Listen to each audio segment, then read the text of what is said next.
या ठिकाणी विधानसभा विधेयक क्रमांक 55 महाराष्ट्र सावकारी नियमन अधिनियम 2014 सुधारणा विधेयक या ठिकाणी आलेले आहे. सभापती महोदय, हे अत्यंत महत्त्वाचं विधेयक आहे.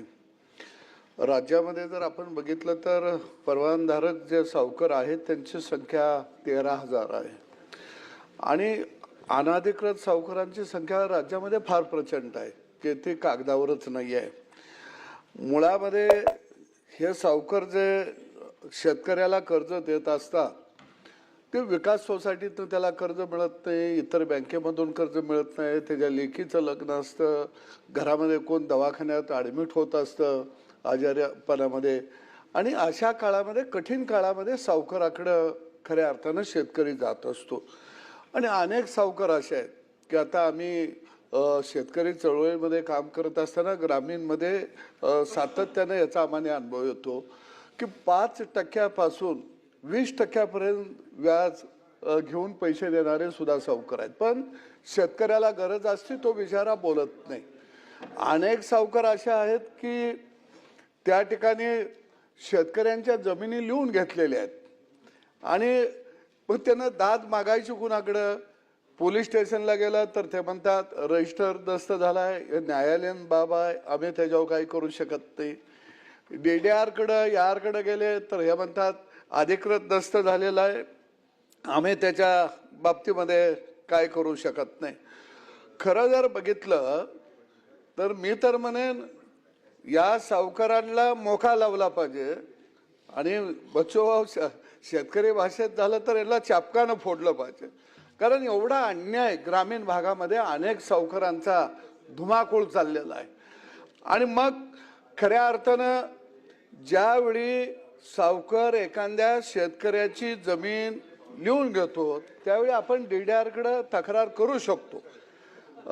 दानवे साहेब लायसनधारक सावकाराच्या विरोधामध्ये करू शकतो आणि ज्याची लायसन नाही त्याच्या विरोधामध्ये करू शकतो आणि DDR त्याच्यावरती निर्णय घेऊ शकतात असा आपला कायदा आहे.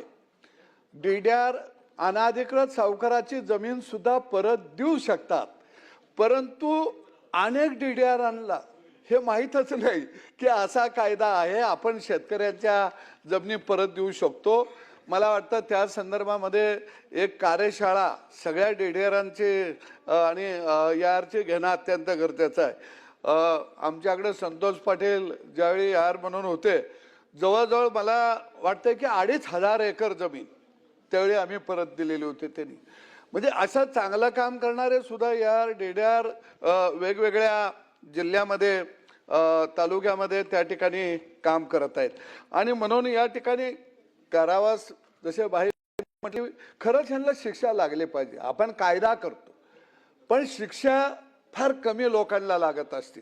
ज्या अनाधिकृत लायसनधारक आहेत त्याच्या विरोधामध्ये बाहेर तक्रार करायला गेलं तर ती तक्रार खरी का खोटी इथून तिची सुरुवात होते. तो अनाधिकृत लायसनधारक आहे का, त्यानं मग पैसे दिलं कशावरनं, अशा अनेक कटकटी त्या ठिकाणी तयार होत असतात. आणि म्हणून मला या सावकारी बिलाच्या निमित्तानं आदरणीय मंत्री महोदयांच्या एक बाब निदर्शनाला आणून द्यायचं आहे सभापती महोदय की आपण या राज्यामध्ये ज्या ज्या शेतकऱ्यांच्या जमिनी अनाधिकृत सावकारानं किंवा लायसनधारक सावकारानं ताब्यात घेतलेल्या आहेत त्या परत देण्याची एक मोहीम खऱ्या अर्थानं हातामध्ये घ्यावी आणि मोठा दुवा लागल सहकार विभागाला. असे हजारो शेतकरी राज्यामध्ये आपल्याला सापडतील आणि त्याचे आपण अशी प्रकरणं ज्या शेतकऱ्याच्या जमिनी सावकारानं परत घेतलेल्या आहे याची सुनावणी करण्याचा एक मोठा कार्यक्रम राज्यभर हाती घेऊया.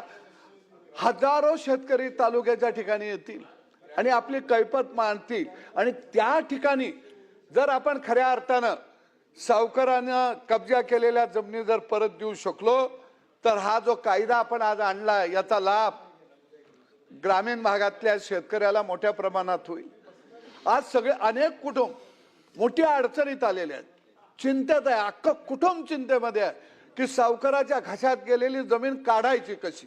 त्याच्यासमोर खरोखर मोठा प्रश्न पडलेला आहे आणि आपण जर ही मोहीम तालुक्यामध्ये जर आपण राबवली तर आपल्या लक्षात येईल की किती सावकारांनी शेतकऱ्याच्या जमिनी गशात घातलेल्या आहेत, किती सावकारांच्या ताब्यामध्ये त्या जमिनी आहेत। याचा एक आकडा आपल्या राज्याला, सहकार विभागाला आपल्याला कळेल आणि त्याच्यावर पुढे आपण काय करायचं या दृष्टीतनं मला वाटतं एक चांगल्या पद्धतीचं नियोजन करता येईल।